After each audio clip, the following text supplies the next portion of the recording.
je vous redis bonjour, merci d'être avec nous. Je vous rappelle que moyennant la création d'un compte sur Twitch, vous pouvez être en direct avec nous et chatter. Il y a plusieurs personnes qui sont là, qui ont réagi, et c'est très très bien. Bonjour à chacune et à chacun. Ce que vous disais précédemment, donc j'ai Jérémy qui est venu me rejoindre, j'allais dire sur le plateau, on s'y croirait presque, pour nous parler du travail qui se fait en coulisses.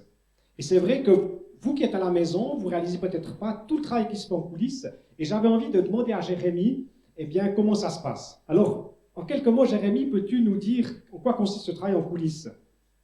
Alors, en coulisses, en gros, c'est de projeter des images avec des caméras, puis aussi de la projection classique avec des champs et tout, pour vous faire profiter à distance des cultes. Et en 2 mots, tu pourrais nous dire quel matériel tu utilises? Alors, j'utilise plusieurs justement caméras. J'utilise une console de mixage pour justement les différentes sources de caméras, avec aussi une console de mixage pour le son, pour entendre le son. C'est quand même mieux quand on est à distance. Puis, Merci beaucoup. C'est vrai que donc il y a deux mixeurs. Il y a un mixeur pour le son et un mixage pour l'image. C'est ça? Exactement. Ok. Jérémy, quel est le moment peut-être le plus stressant pour toi dans toute cette histoire? Alors, je vais dire, c'est le début des lives quand même. Parce qu'il y a souvent des couacs, tout d'un coup une caméra qui ne fonctionne pas, elle a fonctionné 2 jours avant sans problème. Puis là, par exemple, même le micro, là, tout d'un coup, il s'est désynchronisé alors que d'habitude, ça ne se passe jamais. Puis là, ça se passe au début d'un culte, quoi. Voilà, bon, je dirais ça rajoute un petit peu de piment. Et puis, dernière question, quel est peut-être ta plus grande satisfaction au moment où tu fais ces lives, ou bien à quel moment tu peux dire ouais, yes, là je suis vraiment content? Alors, c'est souvent quand j'entends la réaction des gens, quand ils sont, des fois ils remercient ou comme ça, ou quand ils ont pu profiter justement à cause des caméras et tout, tant mieux. C'est super, merci beaucoup. Donc, chose promise, chose due. On vous a parlé dimanche passé du secteur de l'enfance, on vous a passé une vidéo. Eh bien, aujourd'hui, comme dimanche passé, on va vous passer cette vidéo. Et Jérémy est déjà loin, mais j'aurais voulu dire, ok, t'es d'accord Jérémy, on se la regarde? À tout à l'heure. Bonjour les enfants. Salut les kids, t'amènes-toi. On a envie aujourd'hui de faire une balade pour se rapprocher de Dieu. Et on veut vous amener avec nous.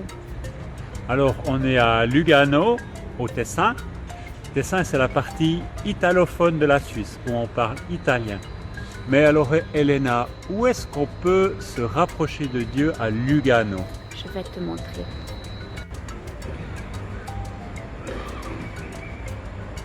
Ah, au quartier du paradis, mais Voilà. est-ce qu'on s'est vraiment rapproché de Dieu ici? Il y a quand même le ciel là. Ah, il est magnifique. Mais j'ai toujours entendu que Dieu y vivait dans le ciel. Et je vois qu'il y a une grande montagne tout près. Si on escalade cette montagne, est-ce qu'on va pas se rapprocher de Dieu? On peut juste se tourner, regardez là. Là. Elle est où là? Ah là derrière, tout en haut là, regardez là. Là. Voilà. Alors moi j'ai une idée. On va grimper sur cette montagne. On y va. On y va! Voilà, alors on est monté un petit bout et on a trouvé un jardin magnifique. Alors, qu'est-ce que c'est ces arbres qui nous entourent, Elena? Tout ça, c'est des arbres d'olivier. On a fait une petite pause et on admire la vue. Allez, à tout de suite. À bientôt. La montée est raide. Le chemin est étroit, mais On persévère pour s'approcher de Dieu. courage. Voilà, on est arrivé au sommet. Quel effort, hein. Mais est-ce qu'on est vraiment plus près de Dieu ici? En tout cas, je pense qu'il était avec nous au début, quand on a commencé cette marche. Il était avec nous Oui, c'est vrai. pendant le chemin où on Ouais. s'est arrêté. Oui. Et il est avec nous tout au long, jusqu'ici, il est venu avec nous. Alors tu veux dire qu'il est tout le temps avec nous? Bien sûr, il est tout le temps avec nous. dans nos cœurs. Ah, il est dans nos cœurs, donc ça veut dire que partout où les enfants y vont, à l'école, à la maison, chez le grand-papa et la grand-maman, Dieu, il est toujours avec eux, c'est ça? Voilà. D'accord, mais alors on a fait tout cet effort pour rien finalement. Mais non, voyons, il nous a quand même montré un magnifique panorama et on veut vous le partager avec vous. Regardez.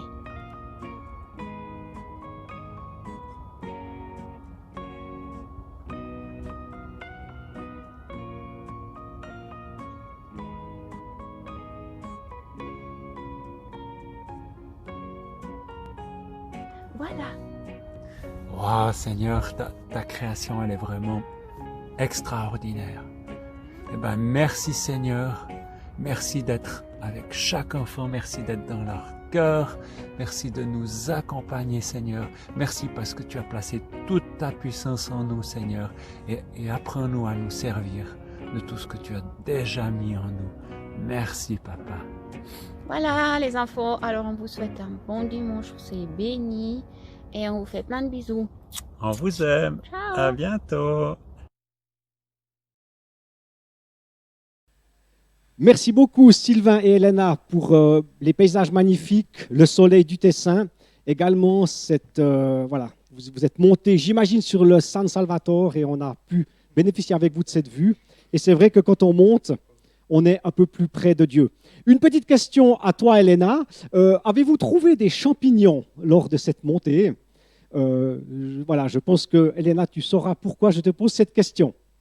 Vous dire aussi donc, que cette vidéo sera, comme celle de dimanche passé, envoyée aux parents qui ont des enfants. Prendre de la hauteur, c'est ce qu'on va aussi faire maintenant avec la louange. Permettez-moi juste de vous lire ce texte du prophète Ésaïe, au chapitre 26, les versets 7 à 9. « Seigneur, le chemin de celui qui t'obéit est un chemin droit. Tu lui prépares une route bien droite.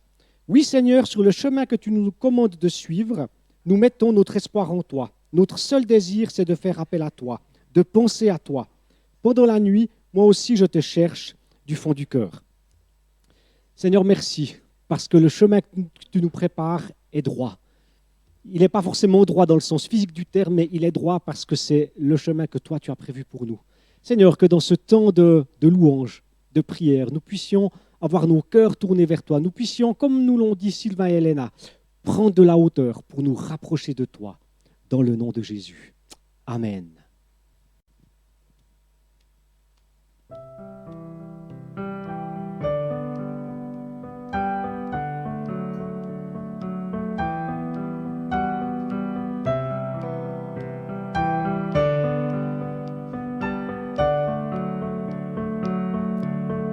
L'ombre et la peur peuvent m'entourer, les éléments se déchaîner. Le Dieu de victoire se bat pour moi, pour me délivrer. Rien ne saura lui résister, rien ne pourra le faire plier. Le Dieu de victoire a pris la croix et l'a terrassé. Le Dieu de victoire est à mes côtés, sa main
merci Jésus parce que c'est toi qui es au-dessus de tout. Seigneur, on veut t'adorer parce que tu es ce Dieu de victoire et on veut proclamer ta victoire, Seigneur. On veut proclamer, élever ton nom au-dessus de tout. Jésus, on veut t'adorer ce matin, on veut vraiment t'élever au-dessus de tout. Merci pour ta présence, merci parce que tu es là dans chacun des foyers. Tu es avec chacun de nous et tu veux nous donner quelque chose et nous, on veut surtout te donner la meilleure des louanges et le meilleur des parfums, Seigneur. On veut vraiment t'honorer, te glorifier ce matin. En priant pour cette louange, j'ai vu une image de... la louange, en fait, c'est comme l'histoire de Jéricho, où en fait, il tournait autour de la ville. Ça ne veut pas dire qu'on va tourner en rond, voilà, c'est pas ça l'idée, mais c'est surtout de se dire que la louange, elle est puissante et qu'elle a fait tomber juste les murailles de la plus grande ville du coin. Du coup, cette image, elle est pour dire que les louanges qu'on donne à Dieu ce matin, c'est pas seulement de la louange, c'est aussi une manière de combattre en fait contre l'ennemi, contre les choses qui sont difficiles ou les défis qu'on a. Et je veux vraiment vous encourager à proclamer chaque parole comme une flèche en fait contre l'ennemi et de proclamer ça tous ensemble, même si on est chacun chez soi, de proclamer ces paroles, de les lancer vraiment hyper fort. Voilà. Et du coup, on va continuer dans cette attitude de guerrier et d'adorateur aussi, surtout, avec le prochain chant.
sois glorifié, sois élevé dans chaque situation de nos vies.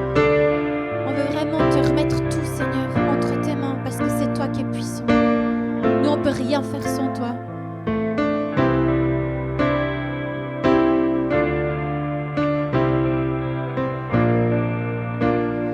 Dieu est ici, sa grâce nous conduit, il ne s'éloigne jamais, il ne s'éloigne jamais. Dieu est pour nous, ses bras sont ouverts, il nous tient dans sa main, il nous tient dans sa main. Dieu est ici, sa grâce nous conduit, il ne s'éloigne jamais, il ne s'éloigne jamais. Dieu est pour nous, ses bras sont ouverts, il nous tient dans sa main, il nous tient dans sa main. Élevé, il a vaincu la mort, oui il vit, mon Dieu est puissant, en son nom j'ai la victoire. Le Seigneur, mon Dieu est puissant, élevé, il a vaincu la mort, oui il vit, mon Dieu est puissant, en son nom j'ai la victoire. Le Seigneur, mon Dieu est puissant. Le Seigneur, mon Dieu est puissant. Le Seigneur, mon Dieu est puissant.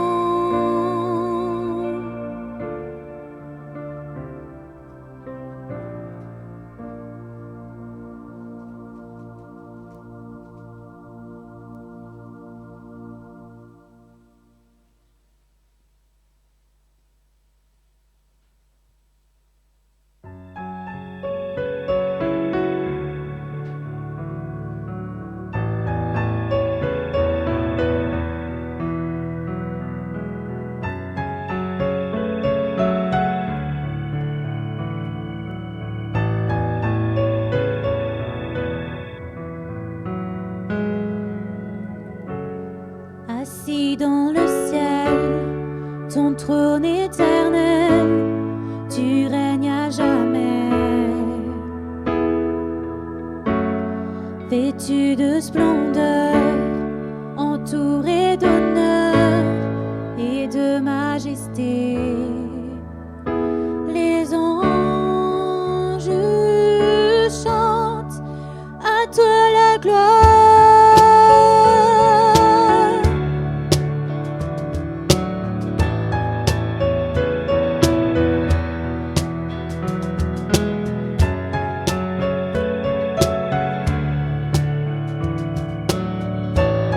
Les cieux et les mers, les cieux et les mers, la vie, la lumière nous parlent de toi. Tu les as créés, les as appelés au son de ta voix. La terre chante majestueux, souverain, Dieu tout-puissant, tu es saint. La création loue ton nom, tout l'univers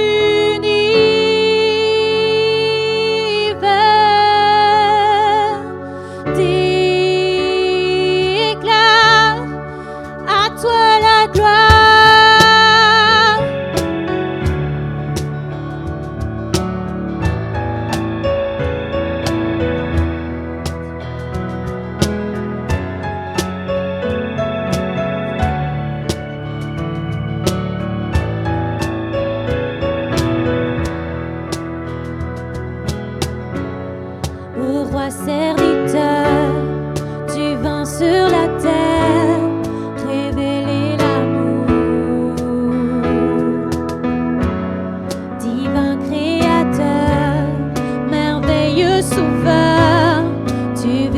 toujours.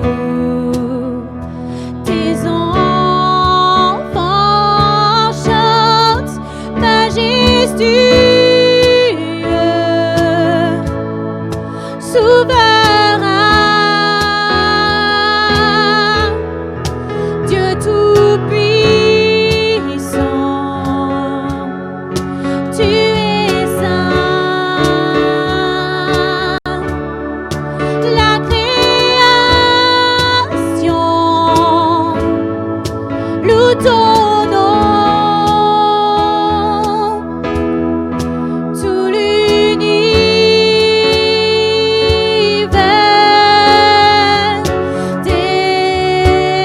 déclare majestueux, souverain, Dieu tout-puissant, tu es saint. La création loue ton nom, tout l'univers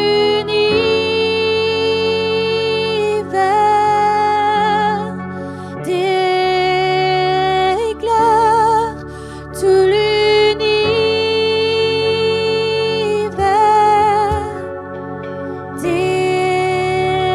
déclare, à toi la gloire, à toi la gloire, à toi toute la gloire, Jésus. Sois élevé, Jésus, à toi toute la gloire. Nous t'élevons, nous t'adorons, Jésus. Tu es au-dessus de tout. À toi toute la gloire, à toi toute la gloire.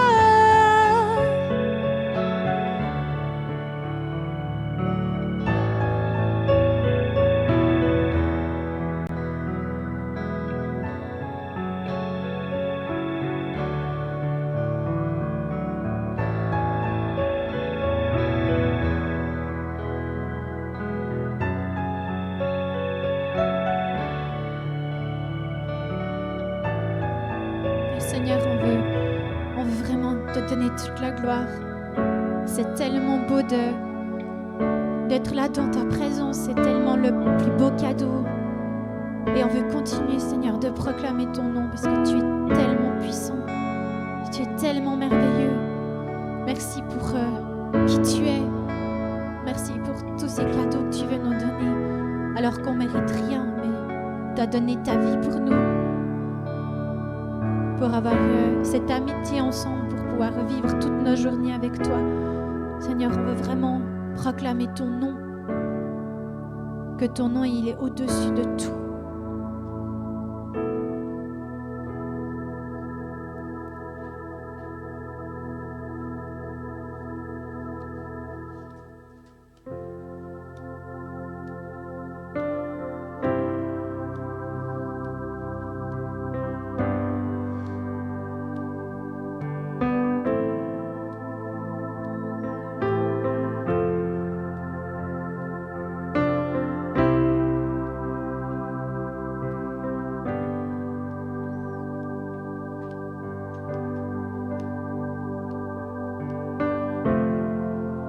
Couronné,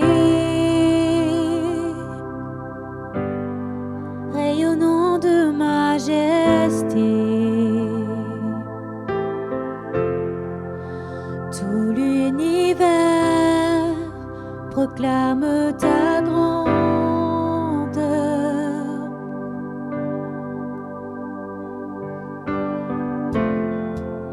Glorifié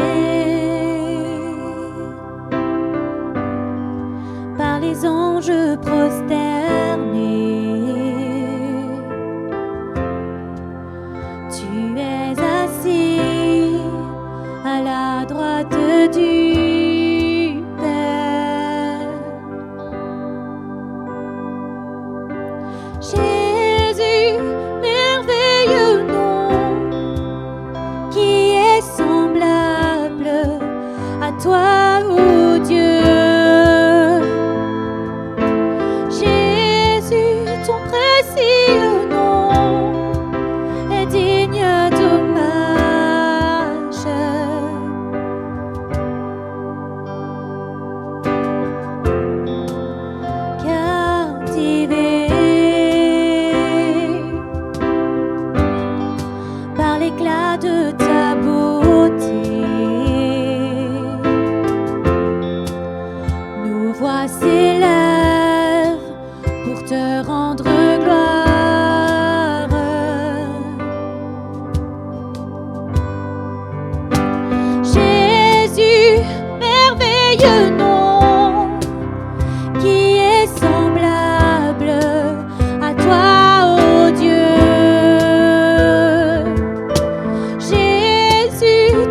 précieux nom est digne d'hommage. Jésus. Jésus, merveilleux nom, qui est semblable à toi, ô Dieu. Jésus, ton précieux nom est digne d'hommage.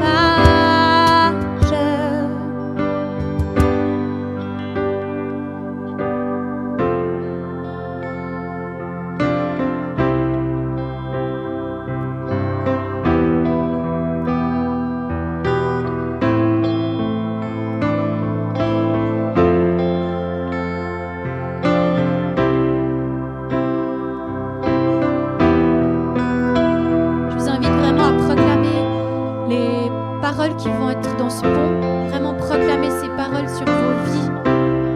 Proclamer que Jésus, il est pour vous. Tous ces mots là qui vont être prononcés. Et c'est hyper puissant, vraiment.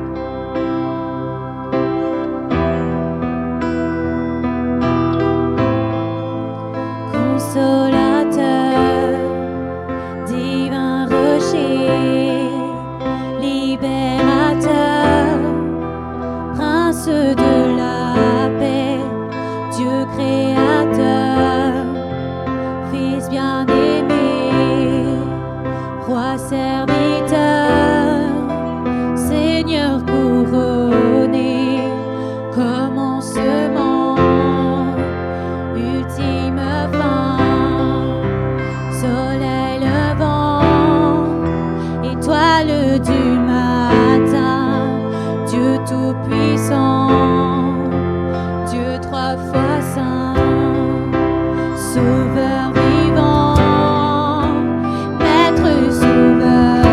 Encore une fois, consolateur, divin rocher, libérateur, prince de la paix, Dieu créateur, Fils bien-aimé, roi serviteur, Seigneur couronné, commencement, ultime fin, soleil levant, étoile du matin, Dieu tout-puissant, Dieu trois fois saint, sauveur vivant, maître souverain.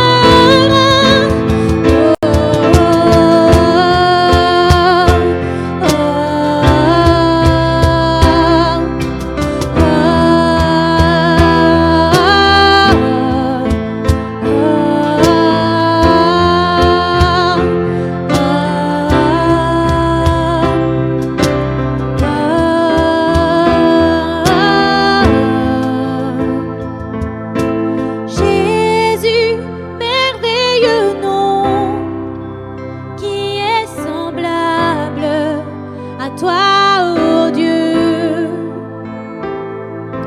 Jésus, ton précieux nom est digne d'hommage.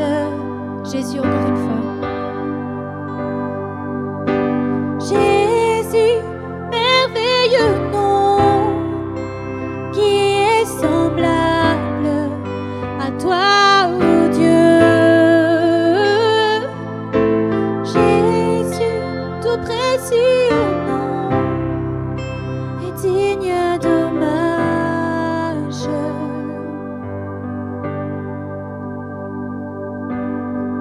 Oui, Seigneur, tu es digne d'hommage. Tu es digne de la meilleure louange, tu es digne qu'on te donne le meilleur. Seigneur, on veut t'écouter aussi. Surtout, on veut prendre ce que tu veux nous donner. On veut être dans cette attitude tout au long de notre semaine, dans cette attitude d'adoration. C'est pas que pour le dimanche, c'est pour toute la semaine, c'est pour tous les jours, à chaque instant. Et on veut t'écouter, Saint-Esprit. Parle à nos cœurs aussi durant ce qui va se passer dans la suite, Seigneur. On veut se laisser interpeller par toi. On veut pas être des cœurs de pierre, mais on veut être des cœurs ouverts à ce que tu veux nous apporter. Seigneur, vraiment, on te remercie parce que tu es tellement grand, tellement puissant. Merci pour ta présence. Merci parce que ce matin, tu veux bénir chacun chez soi. Chacun d'entre nous, Seigneur, on est une église. Et c'est pas la distance, c'est pas les écrans, c'est pas tout ça qui va nous empêcher de vivre ce qu'on a à vivre avec toi. Parce qu'il n'y a rien qui peut se mettre en travers de notre louange, de notre amour pour toi. Et Seigneur, on veut vraiment te remettre la suite de ce qui va se passer. Pour être vraiment garder cette attitude d'adorateur, Seigneur, pour toi.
Continue.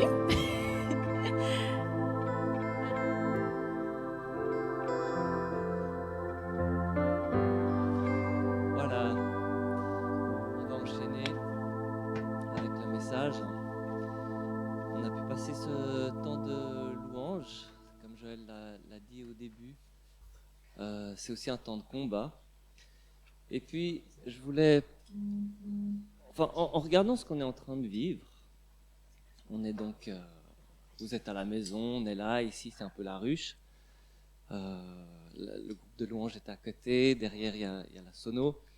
Et on essaie de tout faire pour que tout puisse bien se passer. On est en train de vivre quand même des choses particulières. Hein, si on prend un peu de recul et puis qu'on regarde ce qu'on vit, voilà, il y a une pandémie, il y a une situation qui nous met tous chez nous, il y a des questions de mort, mais il n'y a pas que ça. On a vu en France aussi, il y a cette question de l'islamisme, avec des morts aussi.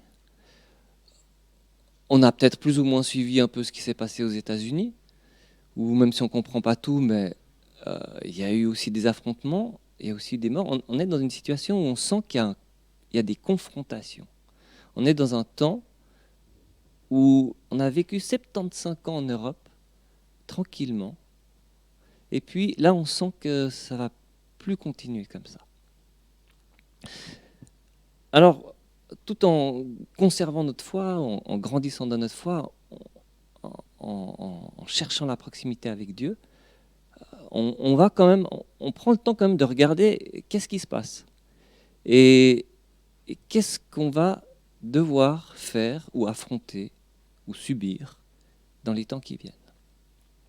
Dans ces 3 exemples que j'ai cités, il y a des chrétiens qui sont morts. le Covid, on a vu, hein, la première salve a été pour nous, entre guillemets, en tout cas ceux de Mulhouse. En tout cas, ça a été les grands titres. En France, c'était ça, mais en Corée, où il y a aussi eu pas mal de choses, c'était aussi une immense église qui a été touchée en première. Ça a fait parler de nous, pas en positif. Après, ça s'est répandu de plein d'autres manières, mais on a été touchés. En France, pour l'islamisme, alors bien sûr, il y a l'histoire de ce prof qui s'est fait décapiter. Ça n'a pas été le premier. Il y a un an avant, il y a eu un curé qui s'est fait aussi égorger. Alors bon, on a parlé plus du prof que du curé. Il semble que dans la société, maintenant, un prof vaut plus qu'un curé. Mais quoi qu'il en soit, ça s'est déjà passé. Puis à Nice, c'est une personne qui était dans une église qui s'est fait attaquer. Donc, on est face à quelque chose. Aux États-Unis, ce sont aussi quelques chrétiens qui se sont fait tuer dans les affrontements qu'il y a eu. Peut-être pas que, mais voilà.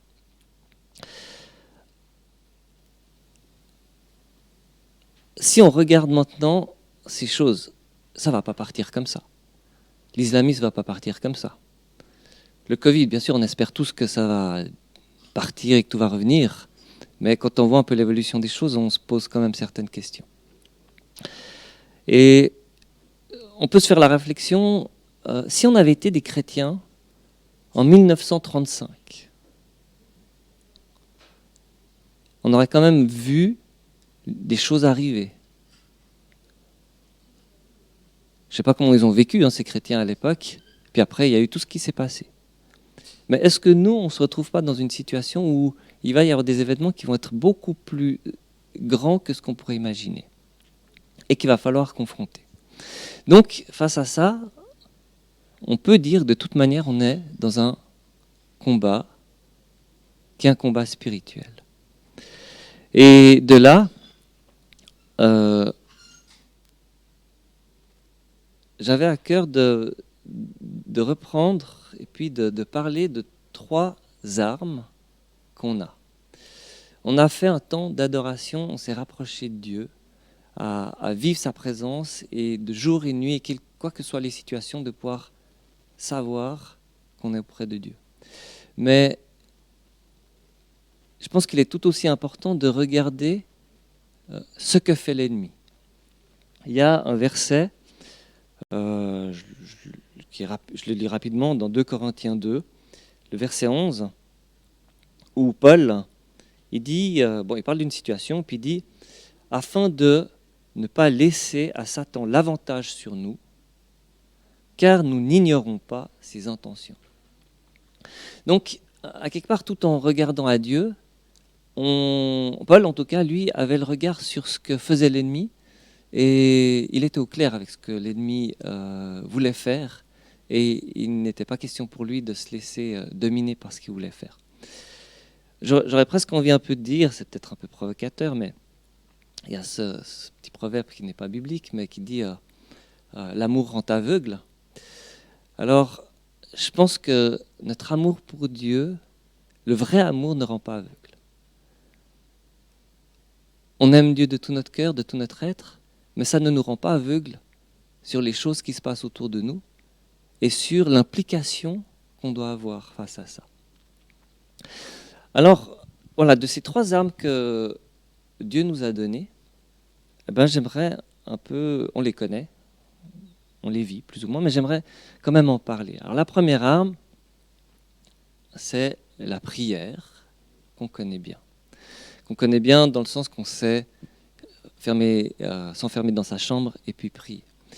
Mais est-ce qu'on connaît les implications spirituelles que la Bible nous dit dans la prière? Et puis j'aimerais vous montrer 1 ou 2 implications. C'est dans Daniel. Et dans Daniel, c'est dit, Daniel 10, verset 12, il y a un ange qui arrive vers Daniel et qui lui dit « Daniel, ne crains rien, car dès le premier jour où tu as eu à cœur de comprendre et de t'humilier devant ton Dieu, tes paroles ont été entendues, et c'est à cause de tes paroles que je viens.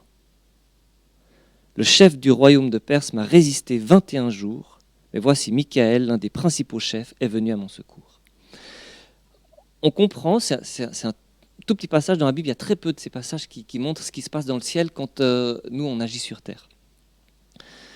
Mais ce passage montre que quand Daniel a commencé à chercher à comprendre les choses, à s'humilier et donc à prier, ses paroles sont montées au ciel. Et la réponse, l'ange lui dit, c'est l'ange qui a été la réponse, elle a duré 21 jours parce qu'il y a eu un combat dans le ciel. Cet ange a dû combattre le prince de Perse. Et finalement, il y a l'archange Michael qui est venu pour combattre et cet ange a pu rejoindre Daniel. Donc ce passage, il nous montre que quand on prie, il y a des choses qui se passent dans le ciel. Et il y a des combats qui se passent dans le ciel. Et que notre intercession, ça peut être vider notre cœur, crier à Dieu, mais qu'en réalité, là-haut, il se passe beaucoup de choses. Cet archange Michael, on ne le voit pas souvent. On le voit encore dans le Nouveau Testament, dans Jude, où c'est dit l'archange Michael, lorsqu'il contestait avec le diable et lui disputait le corps de Moïse, nous a pas porté, etc. Chaque fois qu'on voit Michael, il se bat contre le mal. Il y a du combat et il se bat contre Satan. On va encore trouver, on peut passer à l'image 4, dans Daniel 12, ça c'est vers la fin du ministère de Daniel. En ce temps-là se lèvera Michael, le grand chef, le défenseur des enfants de ton peuple. Et ça s'enchaîne en fait avec Apocalypse, parce que le livre de l'Apocalypse, c'est un peu la continuation des révélations de Daniel. Dans Apocalypse 12, où c'est dit « Il y eut une guerre dans le ciel, Michael et ses anges combattirent contre le dragon. » Donc chaque fois que Michael arrive, c'est vraiment une force contre Satan. Donc, une première chose, quand on prie par rapport aux grands événements, on ne parle pas des difficultés personnelles qu'on a, mais quand on est face à des choses qui bouleversent l'histoire, et c'est peut-être un petit peu ce qu'on est en train de vivre maintenant, c'est la première fois qu'on a une pandémie et tout ce qui va avec d'une telle ampleur. L'islamisme aussi, c'est quand même quelque chose qui arrive à un apogée. Il y a des combats dans le ciel. Et notre prière, elle se fait ici sur terre et elle agit dans le ciel. Dans le Nouveau Testament, il y a encore un autre verset où Jésus il nous dit, je vous le dis en vérité, c'est dans Matthieu 18, tout ce que vous lirez sur la terre sera lié dans le ciel. Encore une fois, ce qu'on fait ici, ça fait des choses dans le ciel. Et si on prend conscience de cette puissance, de cette autorité que Dieu nous a donnée, si on prend conscience qu'en fait, les événements qu'on est en train de vivre sur Terre, finalement, ce ne sont peut-être que le miroir de ce qui se passe dans le ciel, alors notre intercession, notre position, ce que nous allons faire dans notre chambre, en croisant nos mains, on aura encore plus la conscience de l'impact que ça pourra faire. Donc ça, c'est une première chose que je voulais partager avec vous. Et puis, il y a plein d'autres exemples dans la Bible.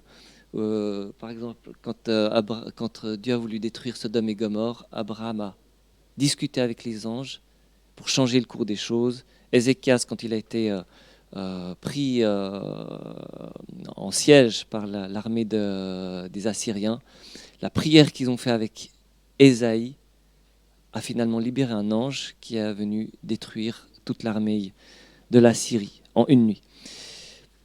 Ce sont des moments exceptionnels. Ça ne veut pas dire que chaque fois qu'on fait ça, il va y avoir des choses pareilles.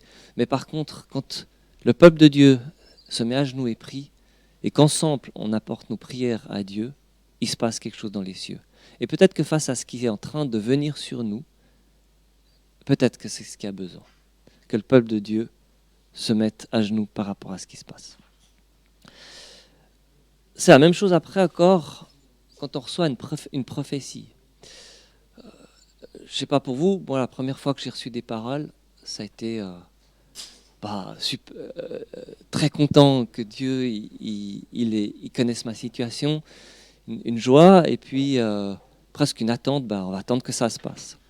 Et puis en fait avec les années, en tout cas je me suis rendu compte et en parlant avec d'autres, je me suis rendu compte qu'en fait quand Dieu nous donne une parole, ça ne veut pas dire qu'il faut maintenant être spectateur de ce qu'il a dit, parce que la chose peut très bien ne pas se passer si en fait on n'est pas entré dedans. Et il y a un exemple, c'est lorsque le prophète, alors je ne me rappelle plus quel roi et quel prophète dans l'Ancien Testament, mais aussi où un roi qui était en guerre avec une nation ennemie. Et puis le prophète a dit, tape, Dieu veut te donner la victoire. Puis il a dit, tape par terre. Et puis le roi, il a tapé 3 fois. Puis le prophète s'est fâché, puis il a dit, mais tu as tapé que 3 fois, ça veut dire que tu n'auras que 3 victoires. Si tu avais tapé 5 ou 6 fois, tu aurais une victoire définitive. Mais comme tu as fait que 3 fois, tu n'auras que 3 victoires, et ça ne suffira pas.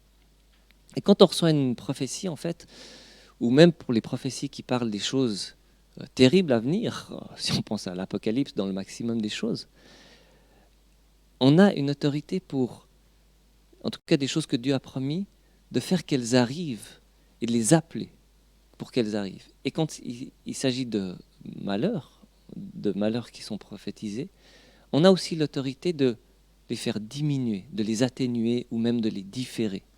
Et c'est pour ça que quand on reçoit une parole, c'est pas une parole dont on doit être spectateur, c'est une parole où on va recevoir, qu'on va prendre et qu'on va prier et combattre pour qu'elle arrive et qu'elle arrive pleinement, dans le maximum de ce que Dieu voudrait faire. Une deuxième arme qui s'enchaîne directement avec la première, c'est le jeûne. Quand on décide, alors en particulier d'arrêter de manger pour un temps, pour intensifier notre prière. Alors bon, quand on dit jeûne, on imagine peut-être tout de suite, alors pas manger pendant 40 jours, c'est impossible, ça ne peut pas aller. Il y en a qui sont appelés à faire, etc. Quand on parle d'un jeûne, on parle de quelque chose qu'on décide d'offrir à Dieu parce qu'on sent qu'on a besoin d'avoir une proximité plus grande encore avec lui. Alors je ne sais pas si vous avez déjà jeûné et comment vous l'avez fait. Je vais vous donner quelques exemples de personnes qui l'ont fait de manière simple, selon comment ça leur parlait. Et certains, c'était par exemple dans le sens, j'ai un problème, j'ai le dos bloqué, je vais chez l'ostéo. Je suis prêt à payer 100, 120 francs pour me débloquer le dos. Qu'est-ce qu'on est prêt à donner pour recevoir les bénédictions de Dieu? Ce n'est pas une question d'aller les acheter.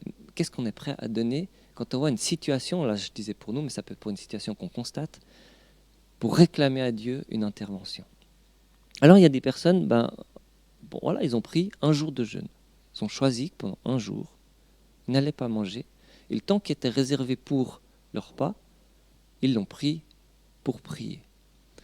Ça peut être d'autres personnes qui ont simplement décidé, si c'est quelque chose sur du plus long terme, d'offrir un repas par semaine. Un repas par semaine, ils ont mis de côté pour pouvoir prier, pour pouvoir être devant Dieu et d'intercéder à ce moment-là. Ça peut être autre chose, des gens qui ont décidé d'arrêter les choses qu'ils préféraient, que ce soit le chocolat, les bonbons, les desserts, de dire je ne prends plus de ça pendant un temps, parce que je l'offre à Dieu, et c'est mon offrande à Dieu, c'est mon sacrifice pour que Dieu puisse intervenir dans cette situation-là. Là, on parle de choses à manger, mais ça peut être des jeûnes de choses qu'on consomme, qui ne sont pas à manger et qui nous prennent du temps. Ça peut être les séries télé ou Internet qui prennent peut-être une place grande dans notre vie alors qu'il y a des besoins réels autour de nous et que notre temps devrait être investi là. Et des personnes qui ont décidé d'arrêter de regarder une série, d'arrêter d'aller sur Internet pour un temps donné. Et c'est un jeûne de ces choses-là. Et ça peut être plein d'autres choses. Mais c'est quelque chose qu'on offre à Dieu. C'est un sacrifice et une offrande qu'on donne à Dieu et par laquelle on se rapproche de lui parce qu'on désire voir son action intervenir. Et dans des situations où on a prié et puis c'est bloqué, des fois c'est le jeûne. Quand Jésus était monté sur la montagne et il y a eu la transfiguration, quand ils sont redescendus, il y avait un enfant qui était démoniaque et les disciples n'avaient pas pu chasser le démon. Jésus, il l'a chassé. Et après, les disciples ont dit, mais pourquoi est-ce qu'on n'a pas réussi? Et puis Jésus leur a répondu, cette sorte de démon ne peut partir que par le jeûne et la prière. Donc il y a une autorité supplémentaire dans le jeûne, et c'est une arme que Dieu nous donne. C'est quelque chose où, quand on sent qu'on ne peut plus continuer dans la situation où on est, on doit passer à une étape supérieure. Et en particulier dans les personnes qui se retrouvent vraiment dans des situations difficiles, dans la Bible, Job par exemple, où c'est tellement fort, eh ben, le fait de s'arrêter de manger et d'être tout entier physiquement devant Dieu, plus rien d'autre que juste nous devant Dieu, eh ben, c'est dans ces moments-là qu'il va se passer des choses.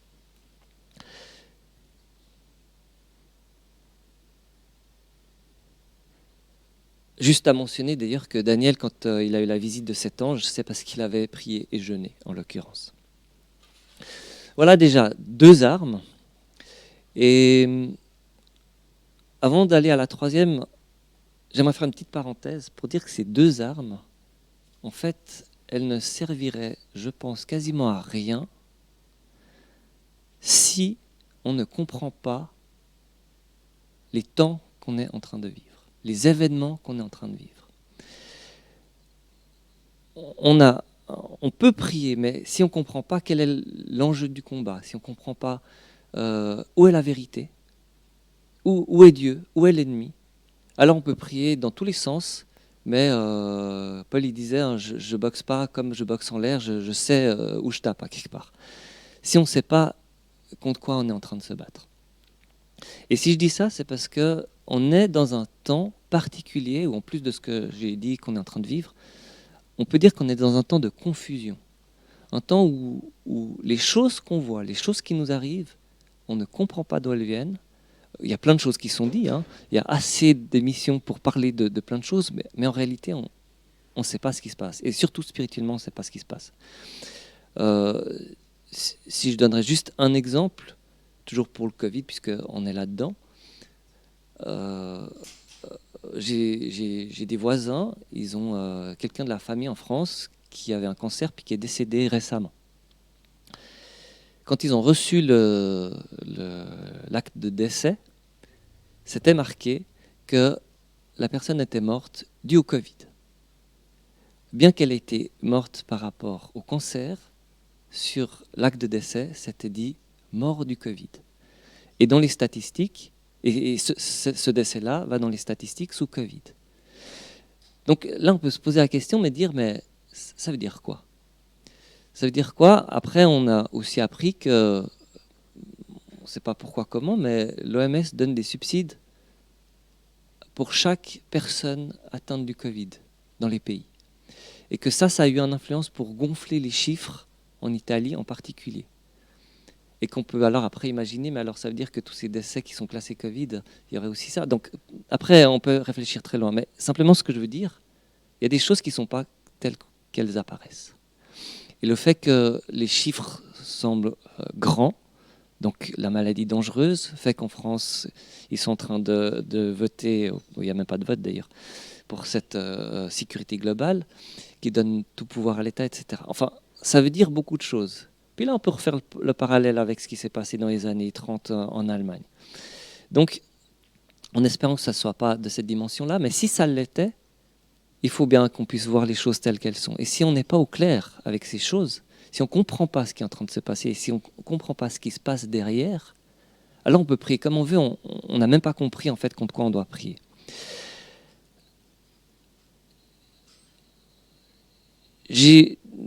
Dans les chrétiens que je connais, je trouve qu'il y a 2 catégories de chrétiens qui sont plus attentifs à ces mensonges ou à ces désinformations. C'est ceux qui ont une amitié pour Israël, parce que ceux-là, ils ont vu que entre ce qui se passe en Israël et puis ce qui est raconté dans la presse, ça a rarement à voir, ça ne connecte pas très bien. Où il y a des choses qui se passent, mais par contre la version ou l'interprétation ou la manière de réciter ces choses sont complètement différentes.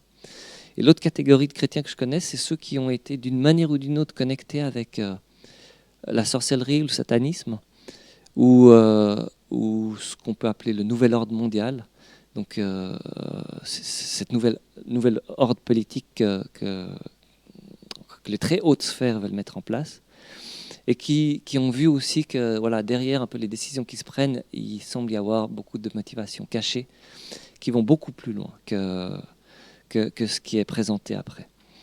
Donc ces chrétiens-là, ils ont remarqué que entre la réalité, la vérité et ce qu'on nous présente, c'est pas vrai. Là aussi, il y a quelques versets qui méritent notre attention. 1 Timothée 3, où de nouveau, Paul il dit, en parlant de l'Église, l'Église du Dieu vivant, la colonne et l'appui de la vérité.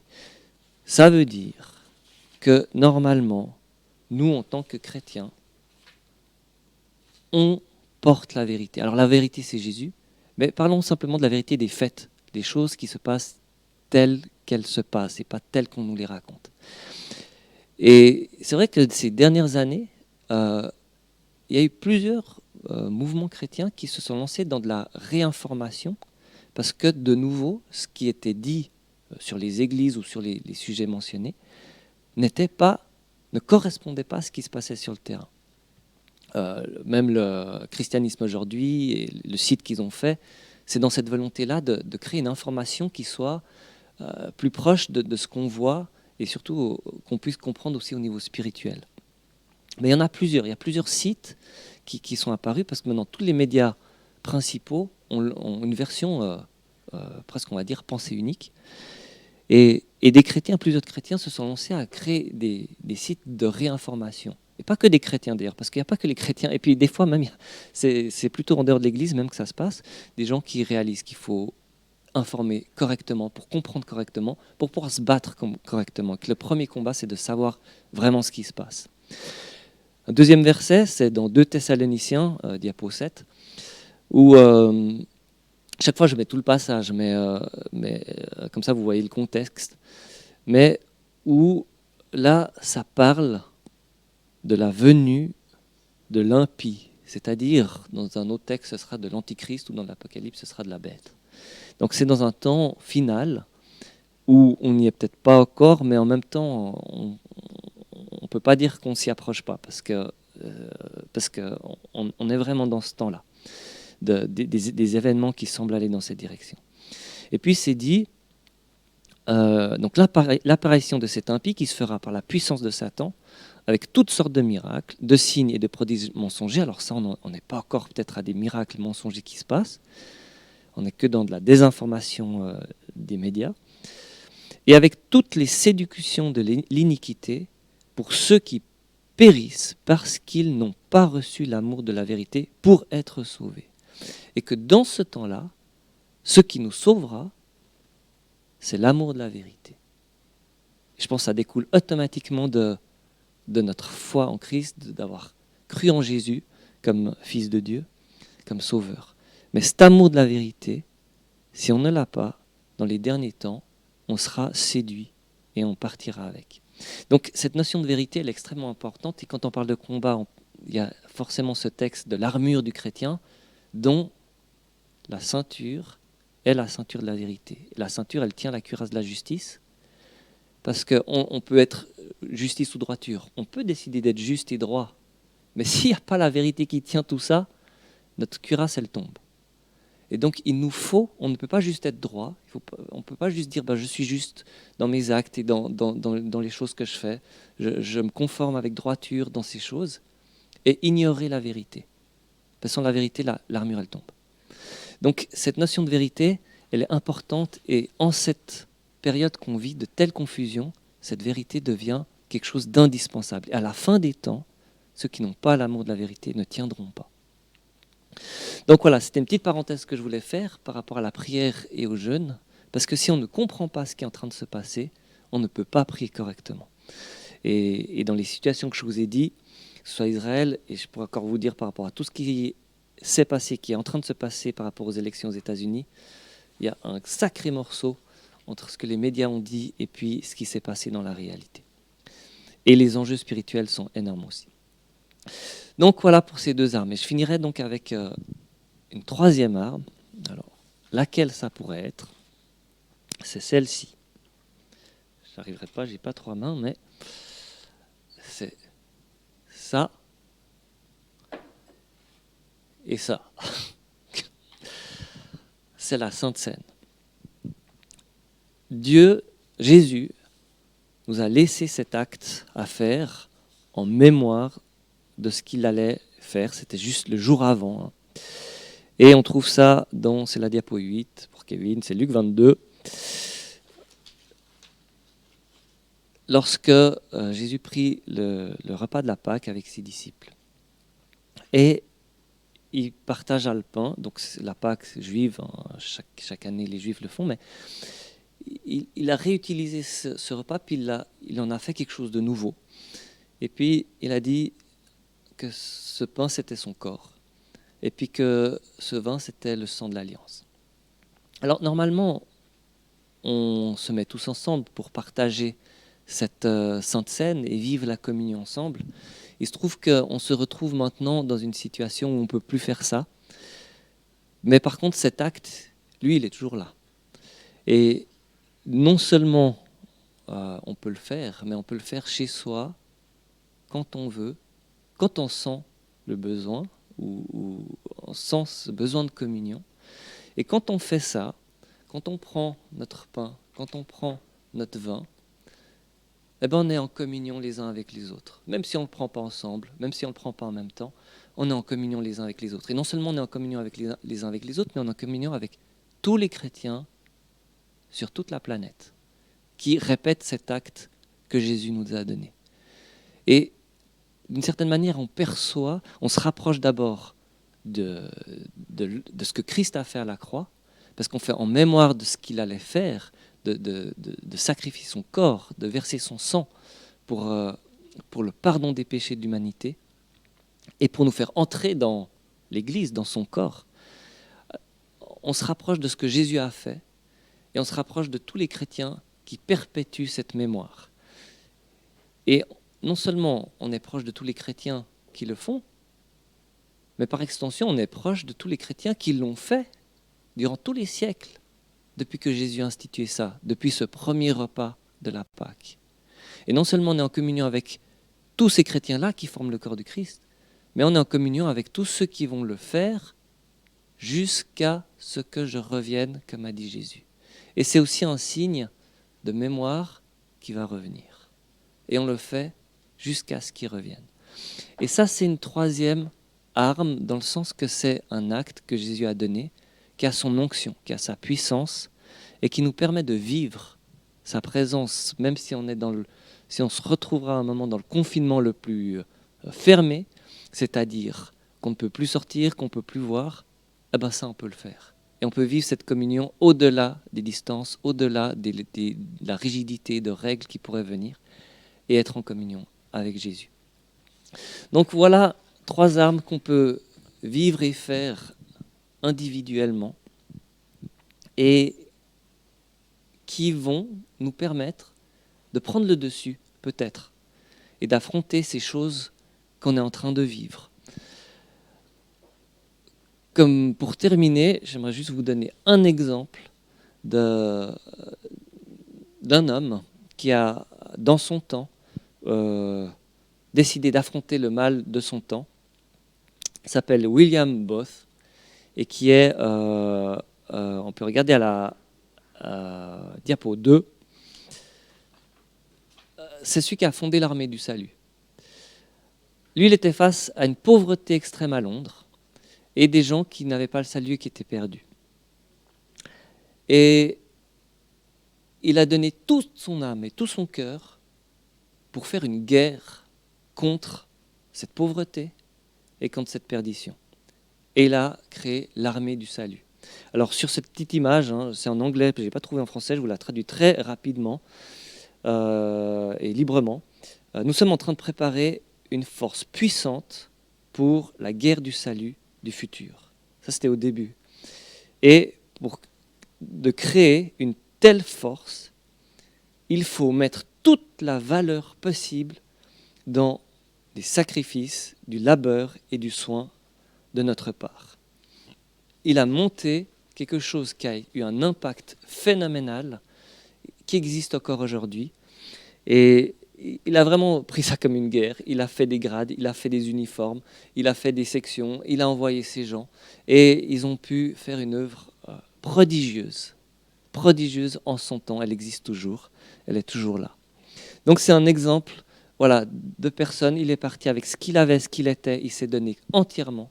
Et ça a donné une œuvre qui a pu contrer un mal qui était en son temps. À nous, aujourd'hui, avec ce qui est en train de venir, de comprendre ce qui est en train de nous arriver et de prendre position. Et avec les forces que Dieu nous a données, d'entrer dans le combat. Voilà, j'ai terminé. Et on peut passer à la suite.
Merci beaucoup, Stéphane, pour ce message vraiment percutant.